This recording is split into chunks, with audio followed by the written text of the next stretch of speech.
Namaste, Speaker Ma'am. Thank you for providing an opportunity to raise an issue of serious concern of this hour of the Lok Sabha session. I would do talking in Kannada in mother language. ಮಾನ್ಯ ಸಭಾಧ್ಯಕ್ಷರೇ, ಅನೇಕ ವರ್ಷಗಳ ಒಂದು ಸಮಸ್ಯೆ. ಸ್ವಾತಂತ್ರ್ಯ ಬಂದು 77 ವರ್ಷ ಆಯಿತು, ಸಂವಿಧಾನ ಬಂದು 75 ವರ್ಷ ಆಯಿತು. ಇವತ್ತು ನಾ ಪ್ರಸ್ತಾಪ ಮಾಡ್ತಿರೋಂಥ ವಿಚಾರ ಶರಾವತಿ ಜಲವಿದ್ಯುತ್ ಯೋಜನೆ ಸಂತ್ರಸ್ತರ ಸಮಸ್ಯೆ ಏನಿದೆ, ಇದು ಹತ್ತತ್ರ 75 ವರ್ಷಗಳು ತುಂಬ್ತಾ ಇದೆ. ಶರಾವತಿ ಜಲವಿದ್ಯುತ್ ಯೋಜನೆ 1958ರಿಂದ 64 ನಡುವೆ ನಿರ್ಮಾಣ ಆಗುತ್ತೆ. ಸಾವಿರಾರು ಎಕರೆ 4-5 ಸಾವಿರ ಕುಟುಂಬಗಳು ರೈತರ ಕೃಷಿ ಭೂಮಿ ಇದರಿಂದ ಮುಳುಗಡೆ ಆಗುತ್ತೆ. ಆದರೆ ಈ ವಿದ್ಯುತ್ ಯೋಜನೆಯಿಂದ ಇಡೀ ದೇಶಕ್ಕೆ ವಿದ್ಯುತ್ ಕೊಡುವಂಥ ಕೆಲಸ ಆ ಸಂತ್ರಸ್ತರಿಂದ ಆಗುತ್ತೆ. ಆದರೆ ಈಗಿನೂ ಕೂಡ ರೈತರಿಗೆ ಅರಣ್ಯ ಸಂರಕ್ಷಣಾ ಕಾಯ್ದೆ ಜಾರಿ ಬರುವಂಥ ಮುಂಚೆ ಅವರಿಗೆ ಭೂಮಿಯನ್ನು ಕೊಡುವಂಥ ಪ್ರಯತ್ನವನ್ನು ಹಿಂದಿನ ರಾಜ್ಯ ಸರ್ಕಾರಗಳು ಮಾಡಲ್ಲ.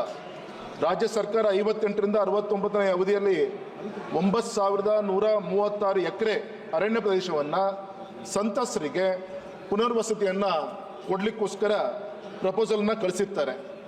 ಆದರೆ ರೈತರ ಪುನರ್ವಸತಿ ಕಲ್ಪನೆ ಮಾಡಲಿಕ್ಕೆ ರಾಜ್ಯ ಸರ್ಕಾರ 50 ವರ್ಷಗಳ ಹಿಂದೆ ಪ್ರಯತ್ನ ಮಾಡಿದ್ರೂ ಕೂಡ ಈಗಿನೂ ಕೂಡ ನಮ್ಮ ರೈತರಿಗೆ ಪಟ್ಟ ಅಂದರೆ ಹಕ್ಕು ಅಥವಾ ರೈಟ್ಸ್ ಅಂತ ಹೇಳ್ತೀವಿ, ಅದು ಯಾವುದು ಕೂಡ ಕೊಟ್ಟಿಲ್ಲ.